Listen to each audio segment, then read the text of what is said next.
Tape টেনিসের 2024-25 মৌসুমে cricket প্রেমীদের সবচেয়ে বেশি দৃষ্টি ছিল যেই দুটি দলের উপর, তার মধ্যে একটি কাতার প্রবাসী, অন্যটি ভিক্টোরি সুপার হিরোজ। চ্যাম্পিয়ন হয়ে কাতারের অধ্যায় ঈদের আগে শেষ হলেও অপেক্ষা ছিল এসপিএল এর ফাইনালিস্ট ভিক্টোরি সুপারদের জন্য।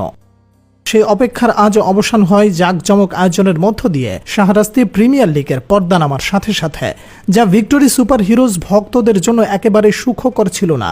বলা যায় গুণবতী আলকারা স্পোর্টস ইউনিটি এক প্রকার সারপ্রাইজ দিয়ে দিলেন ঐতিহ্যবাহী ক্লাবটির সমর্থকদের, যা কল্পনা করতে পারছে না অনেকেই। তবে কল্পনা করতে না পারলেও বাস্তবে হয়েছে তাই। বাস্তবতা মেনে নিতে কষ্ট হলেও কষ্টের মাঝে অনেকেই আনমনে ভাবছে কোথায় ভুল ছিল, কেন ম্যাচটা হাত থেকে ফসকে যায়।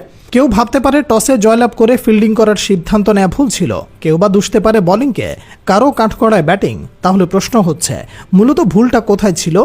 আসলে ভুলটা কোথাও ছিল না।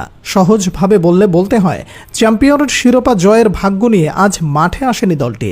কেন একথা বলছি তা এবার বলা যাক। আপনাকে যদি প্রশ্ন করি আজকের ম্যাচের টার্নিং পয়েন্ট কিংবা মোমেন্টাম কোনটা ছিল, সত্যি বলতে টার্নিং পয়েন্ট খুঁজে পাওয়া কষ্টকর হবে, কারণ পুরো ম্যাচে একবারের জন্যও হঠাৎ এমন কিছু ঘটেনি যার জন্য ম্যাচের দিক পরিবর্তন হয়েছে। পুরো ম্যাচটি এক ফ্লোতে ছিল, যার নিয়ন্ত্রণ ধীরে ধীরে গুণবতী আলকারা স্পোর্টস ইউনিটির দিকে হেলে পড়ে। তবে অবশ্যই গুণবতীর প্লেয়ারদের সাধুবাদ দিতে হয়, কারণ দুর্দান্তভাবে বিগ ফাইনাল ম্যাচে নিজেদের নার্ভ শক্ত রেখে শিরোপার বড় দাবিদার ভিক্টোরি ক্লাবকে পরাজিত করে চ্যাম্পিয়নের শ্রেষ্ঠত্ব অর্জন করতে গুরুত্বপূর্ণ রোল প্লে করে। যার মধ্যে নির্দিষ্ট করে বলতে হয় আলকারার ব্যাটার নোমান, রমজান ও ইমরানের কথা, যারা টসে পরাজিত হয়ে ইনিংসের প্রথম 2 ওভার দেখে শুনে খেললেও তৃতীয় ওভার থেকে ওপেনিং করতে আসা শাকিল রমজান যেন ইউটার্ন নেন। ভিক্টোরি ক্লাবের বোলারদের সামাল দিয়ে 6 ওভার 4 বলে স্কোরবোর্ডে যোগ করেন 59 রান, যার মধ্যে শাকিলের ব্যাট থেকে আসে 30 রান।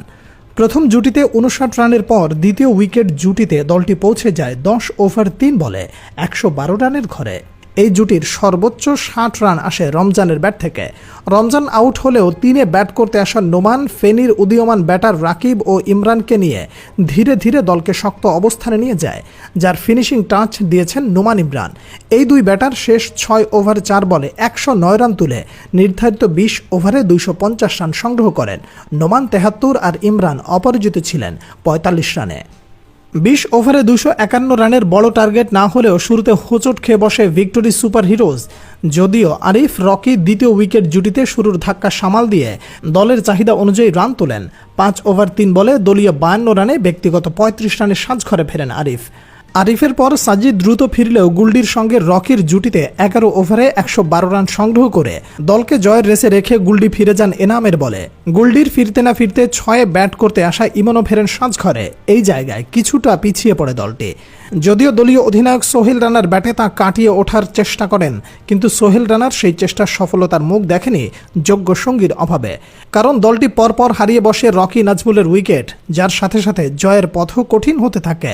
সেই পথকে আর মসৃণ করতে পারেনি সোহেল রানা।